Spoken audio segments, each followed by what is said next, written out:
And we're back, and I've got everything outlined now, and I've put in a couple other lines here. I'll take a peek at them.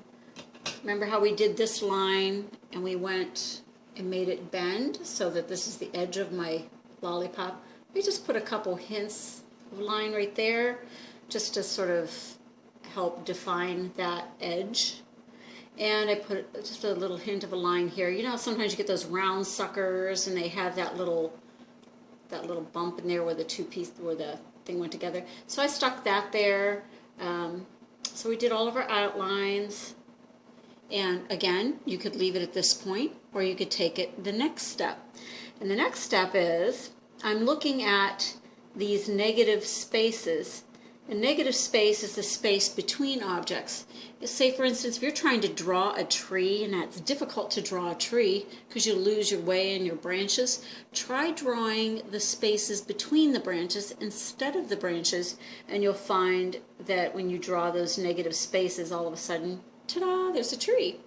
So negative space is a space that it deserves our attention.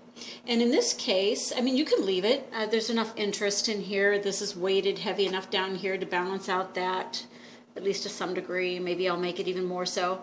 But I have seen people use this negative space and fill it with patterns or something else. And you could make a pattern. You could do lots of tiny candies in the background if you wanted to in that negative space. You can put a pattern here, a different pattern here, a different pattern here, which is what I'm going to do in each of these negative spaces. I'm just going to add a pattern, and I'm going to use a very muted color, probably something in my pinks and reds, so that it's kind of monochromatic through here. And it's not too noticeable, or maybe even white, and that'll add a little bit of interest. So we'll come back in a little bit and I'll show you what we did with that. Now, the other thing is, if you want to do pattern here, you can even take stencils. If you've got stencils, and some of you have done those little crafty stencils, you could stencil a pattern in here. I'm going to draw mine freehand. But, so anyway, think about what you might want to do in your negative spaces if you want to take it up yet another step. And again, pattern is one of our principles of design, or elements of arts.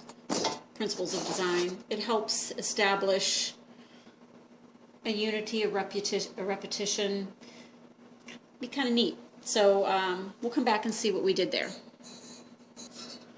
Okay, so here's an example of what I'm doing here. I put these, my husband calls them little amoebas, paisleys. I decided on that little pattern. I decided to use a purple because I had lots of it left on my palette, so this is just one of the places to begin. And notice that some of these, again, go off like they're hidden behind here and like they end. I didn't continue them on this side because I'm going to do something different over here. But I wanted to take and show some partial ones, or show where they kind of go off and go behind the other element. That sense of overlapping, again, is what pushes the pattern into the background rather than make it compete. So again, it pushes it back by using this technique of overlapping and letting the sticks overlap the pattern, the sucker overlap the pattern, so that makes sure the pattern stays in the back.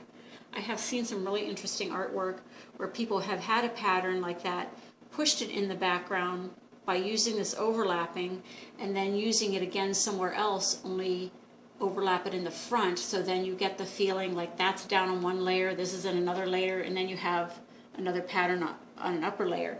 Those are kind of some cool things that you can play with. If you don't like it, you can always paint over it, right?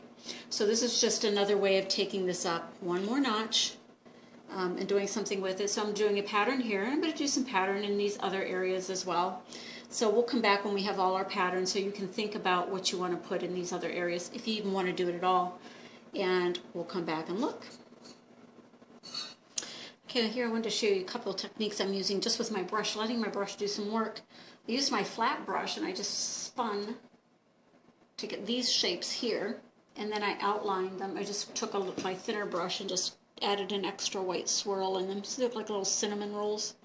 And then here with the chevron stripe down here, I'm allowing my brush to guide me there. And I thinned out my paint with a little bit of water. Add a little bit of water to it, thin it out. And then when I started this, I just simply did this, boom, boom, boom. And then I followed that mark. And then I just follow the subsequent mark to sort of imitate that pattern. But I let the brush be my guide for the stripe width. And then you just kind of go in and fill in where you need to. Or let it be kind of see-through, who cares, right? It's just a pattern.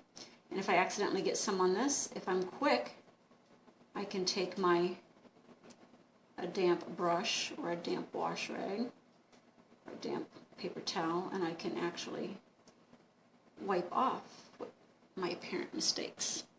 And if I turn this, I can do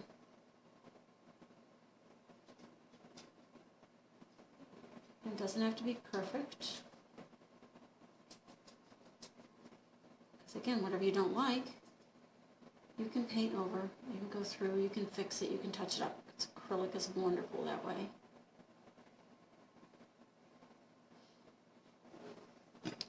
And I can take a damp brush and I can just go through and clean that up. Okay, so I just have this little area to do up here.